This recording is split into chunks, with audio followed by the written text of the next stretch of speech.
On écoute. La France a déjà signé ce qu'on appelle une lettre d'intention en fin d'année dernière concernant la livraison de systèmes d'interception dont l'Ukraine a désespérément besoin. Je pense que désespérément, c'est le terme qui s'applique. Je crois que la France a promis 8 systèmes. Très je me rends pas compte, c'est beaucoup. Le président, c'est la totalité de ce que nous avons. Le système Mamba, donc SAMPT que nous avons développé conjointement avec l'Italie. La France ne dispose que de 8 systèmes Mamba. Si l'on estime le stock de missiles Aster actuellement disponible dans toute l'Europe, que ce soit en Italie ou au Royaume-Uni, à partir des données officielles, on arrive probablement à environ 1000 missiles au maximum avec une production très médiocre de 8 à 15 missiles par mois en France. La Russie, elle, peut tirer plus de 100 missiles balistiques par mois contre l'Ukraine tout en maintenant un niveau de stock relativement stable. La production cumulée des pays européens reste médiocre face au volume russe. En fait, il y a trop de discours, trop de gros titres côté européen, alors que les capacités restent insuffisantes pour assurer à elles seules la protection du ciel ukrainien. Les Européens ne peuvent protéger personne. Au Moyen-Orient, les Rafales français ont été confrontés à une pénurie de missiles en raison de l'intensité des interceptions de drones iraniens. L'Europe ne pourra pas, avant longtemps, rivaliser avec la Russie en matière de volume de production de missiles.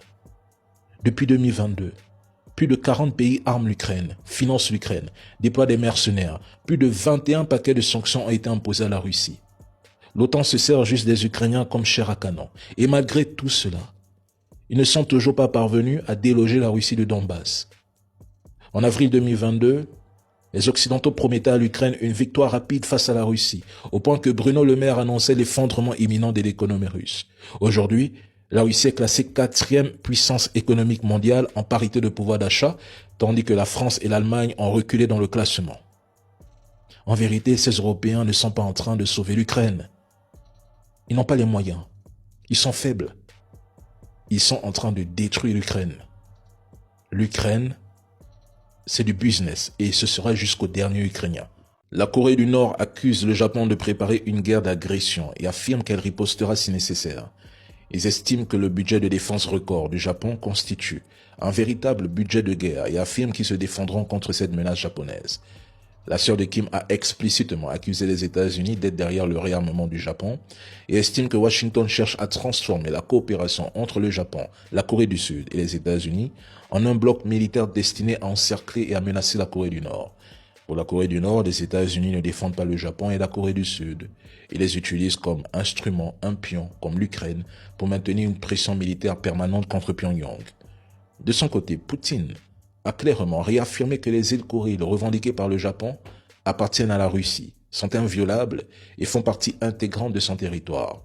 La Chine revendique elle aussi des îles disputées avec le Japon, principalement les îles Senkaku, qu'elle considère comme faisant partie de son territoire et dont elle n'a jamais abandonné la revendication.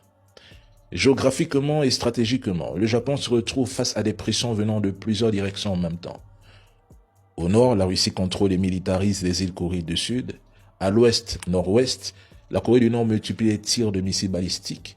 Et au sud-ouest, la Chine maintient une pression constante autour des îles Senkaku, avec des patrouilles quasi permanentes de ses gardes-côtes et des affirmations de souveraineté. Rebondissement popcorn. Zelensky demande des missiles aux Américains. Regardez qui est pressé de répondre. Regardez. La semaine dernière, Volodymyr Zelensky en appelait aux États-Unis pour renflouer ses stocks de patriotes. Ce samedi, c'est la France qui répond et qui annonce l'envoi de nouveaux missiles intercepteurs. Emmanuel Macron l'a dit de vive voix à son homologue ukrainien il y a un peu moins de 2 heures. Cyril Amourski, c'est une annonce qui va soulager l'Ukraine. Soulager en quoi? Attends, il a des missiles patriotes? Non. Il a des centaines, des milliers de missiles en stock. Il va envoyer une partie en Ukraine? Non. Des Aster 30. Missiles en collaboration franco-italienne. On ne sait pas, ils en ont combien en stock? 10, 20, 30. Tu vas envoyer combien aux Ukrainiens? 5. Pour intercepter combien de missiles? Les Russes, ils en envoient des dizaines par jour. En gros, là, pour... quand la dame, elle a dit... pour un peu, c'est quel mot elle a employé là? J'ai déjà oublié le mot.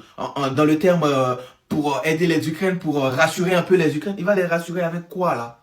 C'est juste une annonce symbolique. Ah, le symbole. En gros là, le symbolique, du coup, ce soir, quand les missiles russes vont arriver comme ça sur Kiev, ça va s'arrêter comme ça à côté de l'immeuble. Et puis, le symbole va venir. Et puis, on va comme ça. Hey, symbole.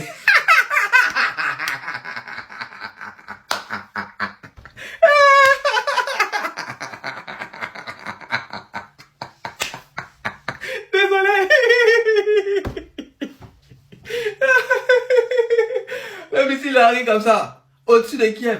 Il n'y a plus de missiles balistiques, enfin anti-missiles, pour bloquer ça depuis les airs là-bas. Il a presque atteint sa cible. Et puis, le symbole français, le symbole du président français, il va venir comme ça. Je suis là. Vas-y, essaye pour voir.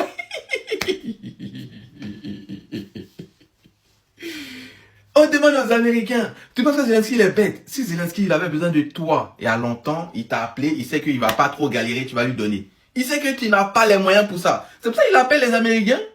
Pourquoi toi tu t'excites pour aller répondre avec un long message comme ça sur X pour insulter même les Russes que non, lancer des missiles comme ça bêtement, c'est un aveu de faiblesse. Ah bon? C'est un aveu de faiblesse de lancer des missiles qui coûtent des millions d'euros. Enfin, je sais pas si ça coûte des millions d'euros, encore des centaines de milliers d'euros tous les jours. Tout le monde a peur, ça pleure, ça c'est un aveu de faiblesse. C'est quoi un aveu de force alors? Toi là, tu n'as pas de missile. Si on nous envoie un missile ici en France, tu ne peux pas te protéger. C'est toi qui es puissant. Vous pensez que les mots, ça suffit de lancer des mots comme ça, et puis tout va bien. Vous mangez le soir et puis ça va. Ok, Aster. Suivez cette séquence. Poutine ne voyage jamais sans son armada nucléaire. Je comprends pourquoi le Japon a pété un câble. Suivez. Тревога, ракетная атака. Боевая тревога, ракетная атака. Боевая тревога, ракетная атака. Боевая тревога, ракетная атака. Товарищ командир, подводная лодка к бою готова. Товарищ командир, включен цикл старта, выиграна команда залп готова. 3, 2, 1. Время залпа.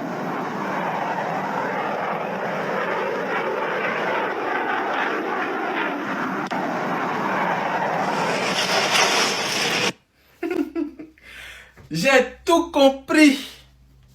D'après, comment ça s'appelle le général de Gaulle. Je vous ai compris. J'ai compris maintenant. Je comprends maintenant pourquoi les Japonais, ils avaient les chocs-codes. Ils avaient peur. Ils ont tapé le poing sur la table. C'est finalement eux qui ont été convoqués au Kremlin après. Je comprends tout maintenant.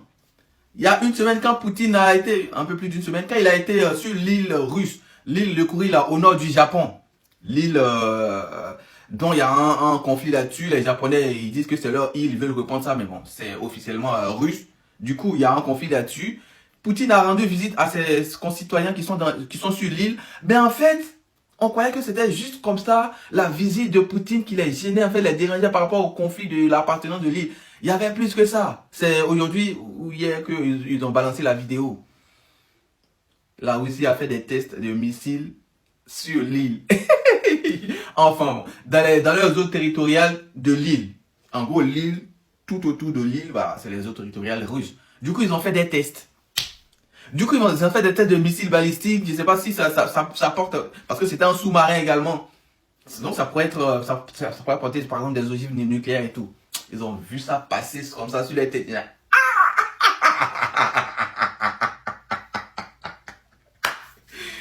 Non, mais la vie est compliquée pour les Japonais actuellement. Hein. Ils regardent à gauche. Missile de Kim Jong-un. Kim ne respire plus. Ils regardent à droite. Visite de Poutine. Missile.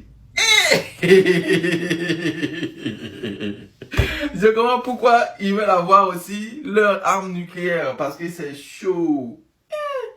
Vous avez tout compris maintenant, cette histoire de le Japon n'est pas content de la visite de Poutine et tout. On n'avait pas tous les éléments. On n'avait pas toutes les cartes en main.